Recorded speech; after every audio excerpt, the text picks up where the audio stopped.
30 जनवरी 1948 एक ऐसी तारीख जो भारत के इतिहास में काले दिन के रूप में याद की जाती है। Brother, Papu is already late for breakfast.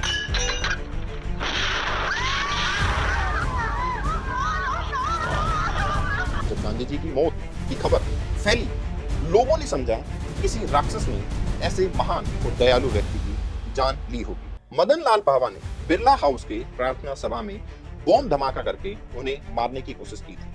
इस वीडियो में शेयर किए गए विचार मेरे पर्सनल नहीं हैं, ये सब why I killed Gandhi book से लिए गए।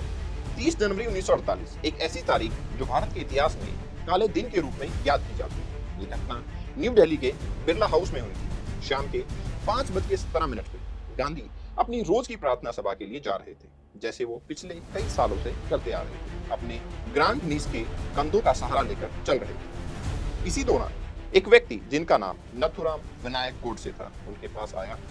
गोडसे ने बिना किसी झिझक के गांधी के सीने में लगभग पॉइंट ब्लैंक रेंज से 3 गोलियां दागी। गांधी जमीन पर गिर गए और लगभग 20 मिनट के अंदर उनका देहांत हो गया।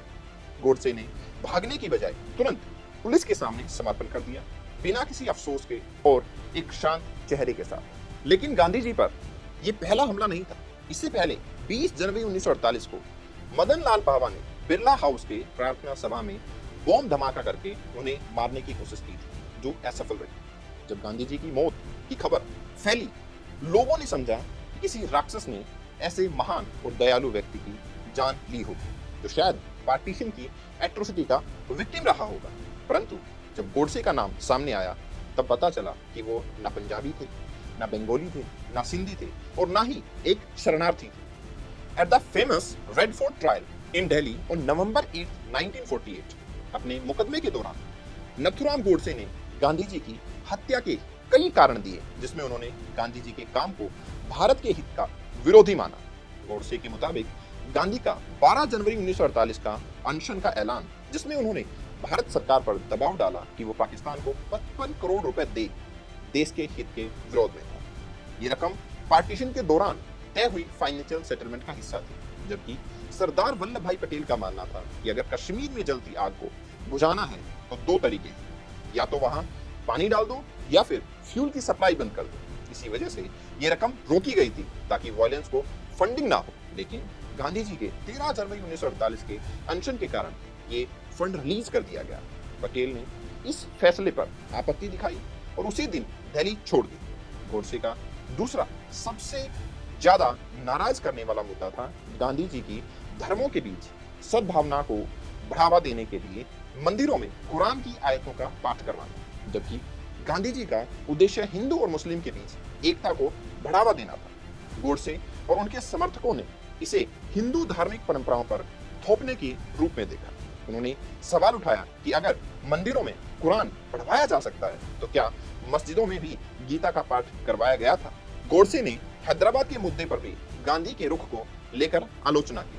हैदराबाद के निजाम, जो एक मुस्लिम शासक थे, भारत के संघ में शामिल होने के विरोध में और पाकिस्तान के साथ संबंध बनाने की कोशिश कर रहे थे। गोडसे का मानना था कि गांधी का निजाम के प्रति नरम रुख भारत की अखंडता को खतरे में डालने वाला था। गोडसे के मुताबिक गांधी का ये अप्रोच एक कमजोरी का संकेत था। गोडसे का सबसे बड़ा आश्चर्य था उनका देशभक्ति का जज्बा। उन्होंने कहा था, the territory bounded by North West Frontier in north, Cape Comorin in south and the area between Karachi and Assam, that is the whole of pre partition India has always been to me my motherland. उनका यह बयान उनकी सोच दर्शाता है कि भारत उनके लिए सिर्फ एक भौगोलिक क्षेत्र नहीं था, बल्कि एक पवित्र भूमि थी जिसके लिए वो अपनी जान देने को तैयार थे। गोडसे ने अपने विचार धार्मिक और ऐतिहासिक संदर्भ से भी प्रमाणित करने की कोशिश की। उन्होंने कहा, मैं कभी ये नहीं मान सकता था कि अग्रेशन के खिलाफ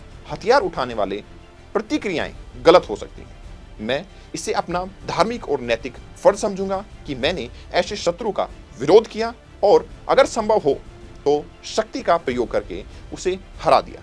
गोडसे ने गांधी जी का शिवाजी, राणा प्रताप और गुरु गोविंद सिंह जैसे महान देशभक्तों को मिसगाइडेड पैट्रियट कहकर उनकी आलोचना करने को भी निर्दयी और अपमानजनक कहा।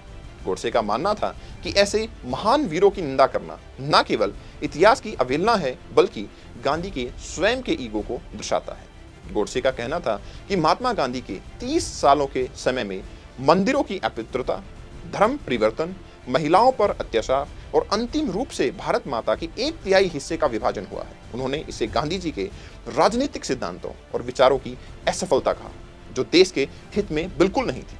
नथुराम गोडसे ने अपने आप को एक देशभक्त कहा। अपने मुकदमे के दौरान उन्होंने कहा, मुझे महात्मा गांधी के प्रति व्यक्तिगत द्वेष नहीं था, मैं उनका सम्मान करता हूं, लेकिन उनकी राजनीतिक सोच एक भूल थी जो देश के हित के विरोध में गई। गोडसे का मानना था कि गांधी जी की हत्या भारत के भविष्य को सुरक्षित करने के लिए एक जरूरी कदम था।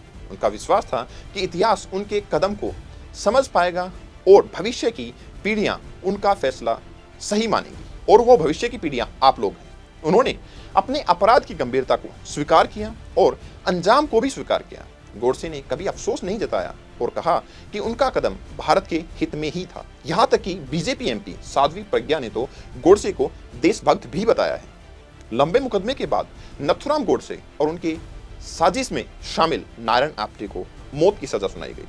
15 नवंबर 1949 को अंबाला जेल में गोडसे को फांसी पर चढ़ा दिया गया। गवाह कहते हैं कि उन्होंने अपने अंजाम का सामना पूरी शांति और हिम्मत के साथ किया, बिना किसी अफसोस या डर के। उनके आखिरी शब्द थे, मैंने जो किया उस पर गर्व है, मेरा बलिदान व्यर्थ नहीं जाएगा। गोडसे की फांसी ने एक ऐसे अध्याय को समाप्त किया था जो भारत के इतिहास में आज भी बहुत गंभीर चर्चा और विचार का विषय है। जहां एक तरफ लोग उनके कदम को आतंकवाद के रूप में देखते हैं, वहीं कुछ लोग उन्हें एक भटके हुए राष्ट्रवादी के रूप में मानते हैं। महात्मा गांधी की नथुराम गोडसे द्वारा की गई हत्या भारत के इतिहास की सबसे गंभीर घटनाओं में से एक है। गांधी की मौत देश के लिए एक महान क्षति थी, जिन्होंने शांति, एकता, न्याय के लिए अपने जीवन की आहुति दी। जहां गांधी की विरासत अहिंसा और करुणा का प्रतीक है, वहीं गोडसे का कदम दर्शाता है कि विचारधारा कितनी विनाशकारी हो सकती है। 30 जनवरी 1948 की घटना और नथुराम गोडसे का मुकदमा एक ऐसे सबक के रूप में सामने आता है जो सहिष्णुता, संवाद और लोकतांत्रिक सिद्धांतों को बनाए रखने की महत्वपूर्णता को दर्शाता है। सो दोस्तों, आपका क्या मानना है? क्या वो उठाया गया कदम सही था? अपने विचार को कमेंट सेक्शन में शेयर करें।